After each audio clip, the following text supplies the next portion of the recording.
지난 수십 년 동안 전통적으로 한국을 견제하던 국가는 일본이었지만 이제는 기술력의 상징으로 여겨지던 독일마저 한국을 견제하는 대열에 합류하고 있다는 것입니다.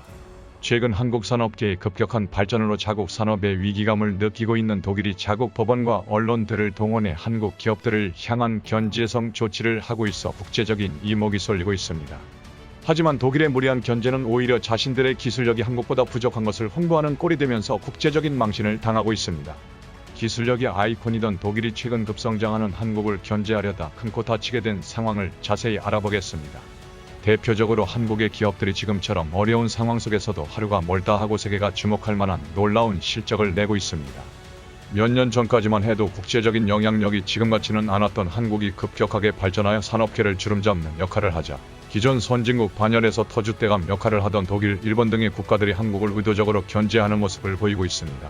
특히 한국의 인척국이던 일본은 한국을 견제하려는 목적으로 미국과 유럽 등 세계 주요 시장에서 로비와 언론활동 등 다양한 수단 등을 동원해 한국 기업들이 세계 무대에서 활약하는 것을 견제했고 자국 기업들의 영향력을 극대화하는 활동을 펼쳤습니다.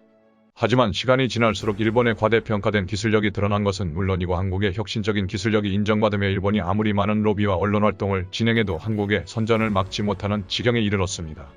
독일과 일본은 한국의 기술력을 부러워하며 의도적으로 한국에 보복한다. 국내 총생산 GDP 규모로 세계 4위인 독일은 3위인 일본과 함께 유엔 안전보장 이사회 안보리 상임이사국에 진출하기를 희망했습니다. 하지만 유엔이 창설된 목적 자체가 과거 세계대전 당시 일본과 독일에 맞서기 위한 모임으로 그 중에서도 상임이사국은 승전국들의 모임입니다. 미국, 영국, 프랑스, 러시아, 중국 5개 국가로 구성된 안보리 상임이사국은 국제사회의 중대한 현안을 결정할 수 있는 권한을 가집니다. 하지만 경제력을 무기로 내세운 독일과 일본은 자신들이 그 자리에 포함되어야 한다고 주장하며 우리나라 입장에서 보면 산업구조가 상당히 겹치는 독일과 일본 등 경쟁국들이 중대한 권한을 가지는 상임이사국에 진출한다면 오히려 좋을 것이 없는 상황입니다.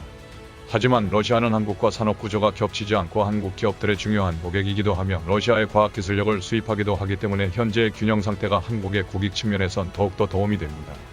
독일이 최근 들어 한국을 견제하는 데는 사면초가에 빠진 국가적인 위기감이 작용하고 있습니다. 독일이 소비하는 에너지의 최대 80%를 러시아에게 의존한 결과 7월부터 독일에 연결된 노르트스트림 가스관을 러시아 측에서 일방적으로 폐쇄하며 모든 산업 기반이 멈춰설 위기에 놓였습니다. 당장 천연가스를 이용한 발전시설이 멈추게 될 상황에 오래전 멈춰세운 석탄 발전소까지 재가동하려는 움직임을 보이고 있습니다. 독일 당국은 에너지 위기를 언급하며 기업들이 사용하는 가스를 줄이라 당부하는 등의 천연가스 배급제까지 검토하고 있을 정도입니다. 게다가 독일에 위치한 유럽의 최대 전력회사인 유니퍼는 독일 당국을 향해 구제금융을 요청할 정도로 사실상의 파산을 앞두고 있는 상황입니다. 한국은 오래전부터 에너지 수입 다변화 정책을 통해 위험 요소를 분산시켜 놓았지만 독일은 러시아만 믿다가 국가 전체가 멈춰서게 생기며 독일 기업들이 이런 영향을 정면으로 받게 생겼습니다. 국제신용평가 기관들은 독일의 경제 성장률 전망치를 1% 수준으로 낮춰잡았고 올해 초 4%를 예상하던 것에 비해 매우 낮아졌습니다. 독일은 현재 10%에 달하는 사상 최대 규모의 물가 상승률을 기록하고 있어 사실상 마이너스 성장이 확실시되는 상황입니다. 특히 독일의 자랑이던 자동차 산업이 이번 에너지난에 큰 위기를 겪고 있습니다. 독일차의 안방이던 유럽 시장과 미국 시장을 한국의 자동차들이 잠식해 나가자 독일 기업들은 크게 놀라고 있는 상황입니다. 2022년 1분기 현대기아 자동차는 유럽 시장에서 사상 최초로 점유율 3위를 기록했습니다. 유럽 시장에서 사상 최초로 점유율 3위를 기록했습니다. 하지만 이것은 내연기관 차량과 전기차를 합한 것으로 전기차만 보면 더욱 놀라운 결과가 나옵니다. 전기차 선두로 달리던 테슬라마저 제치며 스페인과 핀란드, 아일랜드에선 점유율 1위, 스웨덴, 노르웨이, 네덜란드와 덴마크에선 전기차 2위를 기록한 것인데요. 세계 최대 소비시장인 미국에서는 더 놀라운 실적을 내고 있습니다. 현대기아의 미국 내 전기차 판매량이 테슬라에 이어 2위를 기록하는 등 독일의 경쟁업체들을 압도적으로 따돌린 상황입니다. 한국산 자동차가 이렇게 잘 나가자 위기감을 느낀 독일 당국은 한국산 차량을 조사하며 배출가스를 조작했다고 주장하고 있습니다. 2015년경 독일산 자동차의 배기가스 조작으로 인해 독일 차량의 신뢰도가 완전히 바닥났지만 최근 독일 당국은 한국산 디젤 차량도 배기가스 조작이 의심된다며 실험실에서 배출하는 배기가스에 비해 일반 도로에서 배출하는 배기가스 성분이 적게는 2배에서 많게는 6배까지 차이 난다고 분석했습니다. 이번 소식에 현대기아 측은 수사당국에 적극적으로 협조하고 있다고 밝혔지만 전문가들은 현대기아에 억울한 부분이 있다는 입장입니다. 이번에 문제되고 있는 한국산 디젤 자동차들엔 엔진을 제어해 배기가스를 조절하는 소프트웨어가 탑재되어 있고 해당 제품은 독일의 대표 기업인 보쉬에서 생산했다는 것이 드러났습니다.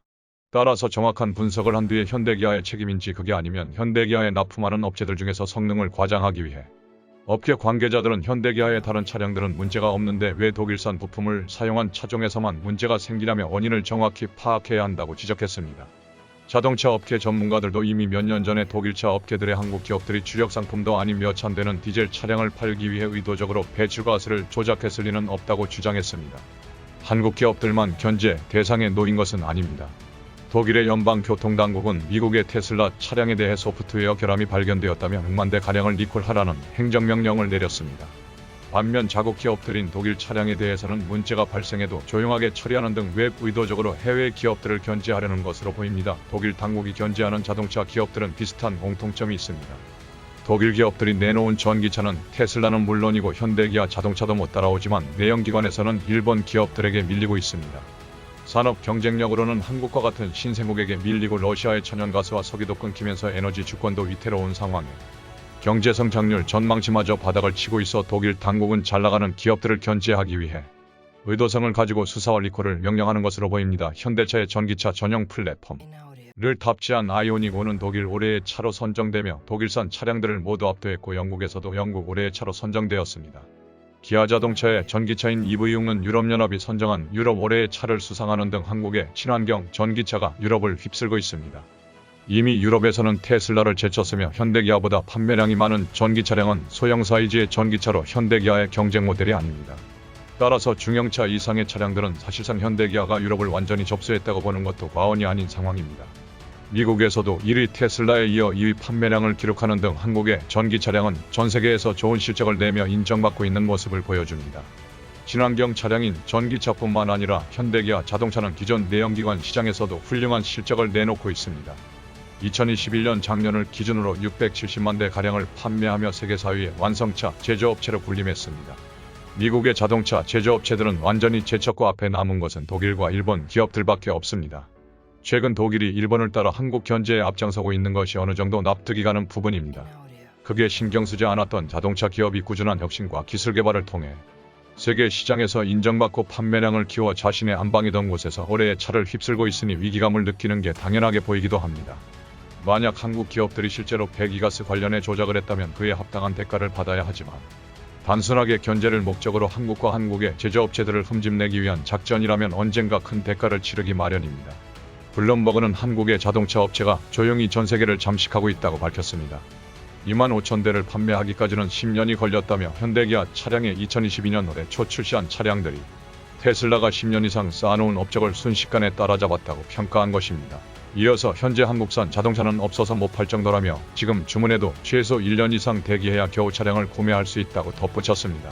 현재 판매량 기준 세계 1위인 일본의 자동차 업체들이 전기차 시장 점유율에서 사실상 0%를 기록하는 와중에 발빠른 한국이 미래 전기차 시장에서 지금보다 더 높은 점유율과 영향력을 가져가게 될 것은 당연한 결과로 보여집니다.